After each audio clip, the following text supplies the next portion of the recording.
শেখ হাসিনা ভারতে বসে ষড়যন্ত্র অপপ্রচার করছেন। ভারত চাচ্ছে বাংলাদেশে একটি অশান্তি হোক, কারণ তারা একটি মসনদ হারিয়েছেন। সোনার ডিমপাড়া হাঁস হারিয়েছেন বলে মন্তব্য করেছে বিএনপির vice chairman doctor Asaduzzaman Ripon. সোমবার দুপুরে মুন্সিগঞ্জের টঙ্গীবাড়ির একটি মাদ্রাসায় কোরআনখানি ও দোয়া মাহফিলে প্রধান অতিথির বক্তব্যে তিনি এসব কথা বলেন। চট্টগ্রামে আইনজীবীকে হত্যার প্রসঙ্গ টেনে আসাদুজ্জামান রিপন বলেন, চট্টগ্রামে আমাদের একজন আইনজীবীকে উগ্র ইসকনের লোকেরা হত্যা করেছে। ভারতে এমন করে কোনো হিন্দুকে মুসলিম মারলে রক্তের গঙ্গা বয়ে যেত।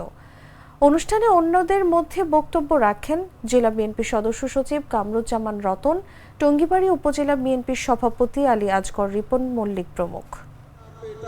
বাংলাদেশ থেকে ক্ষমতা থেকে ছড়িয়ে দিয়েছে, এটা বিএনপির লোকেরা এত শক্ত কথা এখন পর্যন্ত বিএনপির লোকেরা বলে নাই।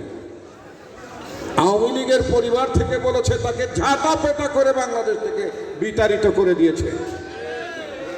আওয়ামী লীগের একজন সাবেক মন্ত্রী তিনি বলেছেন, কত বড় নির্লজ্জ হলে, শেখ হাসিনার উদ্দেশ্য করে বলেছেন, কত বড় নির্লজ্জ হলে তিনি দেশটাকে এখন 1 মিনিটের জন্য শান্তিতে থাকতে দিতে চান না। তো এই যে বিষয়টা, তাহলে ফলাফল 15 বছর ক্ষমতা থাকলে লাভটা কি হলো? জনগণের ঝাঁটা পেটা খেয়ে দেশ থেকে চলে গেলেন এবং নির্লজ্জের মতো মানুষকে অশান্তির মধ্যে রাখছেন। ভারত তারা চাচ্ছে বাংলাদেশে একটা অশান্তি করতে।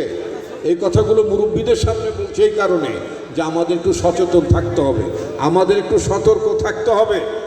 কারণ তারা যেটা হারিয়েছে, একটা মসনদ হারিয়েছে, একটা সোনার ডিম পাড়া হাঁস হারিয়ে ফেলেছে তারা।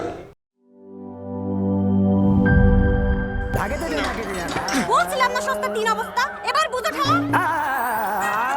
ভালো টিউবওয়েল যে কেন না, এবার বোঝো মজা। আগে কইছিলাম দেশের আরএফএল টিউবওয়েল নাও।